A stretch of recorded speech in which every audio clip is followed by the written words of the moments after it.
He is the greatest player in the history of the Richmond Football Club. Arguably the greatest player of all time. There are over 11,000 young fellows played AFL football. And Jack was chosen in the first 21 when the team of the century was announced.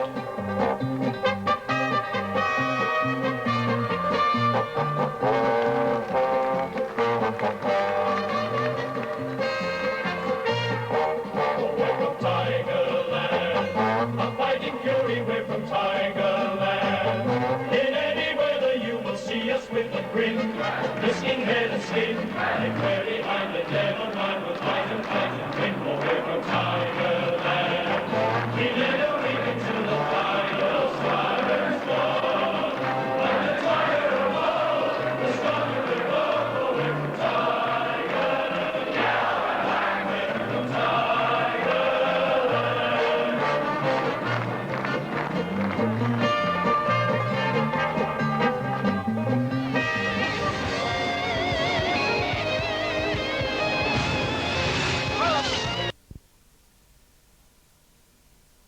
He's a little bit shy and everything at the present time, but he'll get tough and rough and ready, and he'll start taking some big marks. His kicking, Jack, lets him down a bit. Jack, his kicking lets him down a little bit. Yes, he's a good kick, though. This is what I'm worried about. He's a good kick. There you go, mate. You've got no better endorsement than that, than Jack Dyer. He knows his football, Jack, and I'm just glad Jack even knew who I was. That's an honour enough for me. Good on you, yeah, mate. Good on you. Glenn, who's going to win? Jack Dyer, he will be on the front, as you'd expect, of the AFL record. A fantastic tribute over the weekend. Jack Dyer, 1913 to 2003, and as we know him, one of the greatest multimedia performers before anyone even knew what multimedia was. And Jack was the heart and soul of the Richmond Football Club and just a legend, literally, in the AFL. For the record, 312 games, a then AFL VFL record, 443 goals, 2 premierships, 6 best and fairest, remains a club record, leading goal kicker on 2 occasions, captain of Victoria, captain coach of the Tigers, as well as being a coach, and named as ruck rover and captain of Richmond's team of the century, and of course part of the 21 in the AFL team of the century. The Footy Show and the whole football world pays tribute to the great Captain Blood. 5 foot goes in very quickly, picks the ball up, comes back on the right foot with plenty of time, down towards Harnham, he goes in the air, picks the ball, tries a hand pass, it wasn't a good one at all, and it's on the ground, picked up by Dool again, Dool looking for the... What I miss too in football is, after the match, the team should go into one another's rooms, have a drink, no arguments, and just say, next time I'm going to kick your bloody head off. Now, that is what I call football. Was that the day Bergeron gave you the black eye? No, that was the day on your full-back played for Victoria. Who, Bruce Morrison? Yeah, 6 goals I kicked against him. And what do you think? I got sacked when I went in the room. They said, you're finished now. I said, what? I just get 6 goals against the Victorian full-back. In this passage, Richmond's match winner, Jack Dyer, gets a clearing kick away in his usual robust fashion. And Richmond away with a chain of passes round. The one and only Captain Blood, Jack Dyer.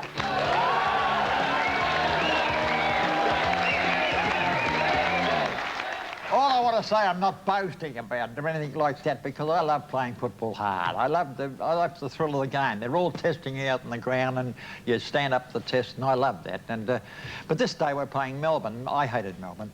You know that. Was it? You go down there, and poor fellas from Richmond, you know, yes, righto, come on, let's get on with the business. And as I said at the service, I think he just encompassed the whole club. He embodied the whole place. I mean,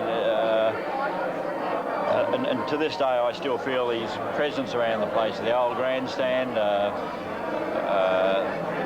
like in our theme song, the Tigers of old, strong and they're bold. I mean, it just seems to describe Jack Dyer to the T, doesn't it?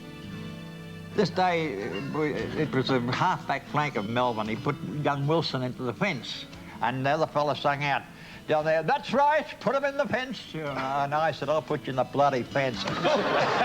You know, I spoke like that too. eat 'em alive. Doesn't it really come from Jack Dyer? And I suppose during those depression years when he probably played his first lot of football and was such a big figure in such a very important and a very successful period, I would say that his whole image is what Richmond's all about. Eat 'em alive. This big fella, he's 6 foot, didn't weigh much, about 6'3½", didn't weigh much, I must admit that. He's coming through and I let go. Oh, it was one of the most beautiful time bumps I've ever done. Oh, he went up in the air and stayed there a while and come down. How good a player was he?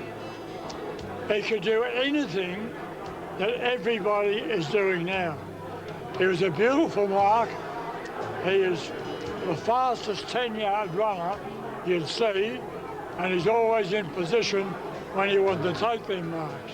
So out comes Dr. Cordner, you know. Oh, yes, Dr. Cordner. Dr. Cordner, and he's got a sheet, and they got the, what's the name, you know, the thing they take him off the ground. The stretcher, Jack. So they put him on, you know, pull the blanket right over him. after Doctor had felt his pulse and everything, I said, good God, I've killed him. Intensely loyal to his club and his family and the people around him. A humble man, a simple guy in many, many cases. I've heard him say he never wants to be a millionaire. He's just very, very happy with his lot in life. I think he's lived, a very fulfilling and fruitful life without ever wanting to be on the stage. But he was a performer in that sense in the media. And Ray Dunn come in, our solicitor, a criminal solicitor, And the president. and he said, that was a good bump, Jack. He loved that stuff, you know. I said, I think I've killed him, Ray. He said, it's only manslaughter. I'll get you to whoop that very You have made the club Richmond, not their flags, but you, Jack, have made the name Richmond infamous. You know what? The only reason I'm talking to you is because you wrote that article this morning. It was a nice article. It was the best you've ever written. Thank you, Jack. God bless you. Just to hear Jack talk and some of the stories he told us, and I suppose the times here at the Richmond Football Club and related that to our situation, was really appreciative, and I'll never forget the times I met Jack Dyer. Football's had a bearing on everything I did in my life. Everything just about. They took me from Yarra Junction to play football at St Ignatius, and then they took me from St Ignatius to De La Salle College to play football as a student, which I was no good at, and academically you're a failure, the coach said. But you can play football and kept that way all my life. My first job was football, my second job was football, and the third job was football. See, so it carried me right through, as a matter of fact. And I had a wife that loved football too, and so we never had any worries at all. Why, would you do that and send us out with that? What, yeah. If you don't mind, umpire. If you don't mind, umpire, please.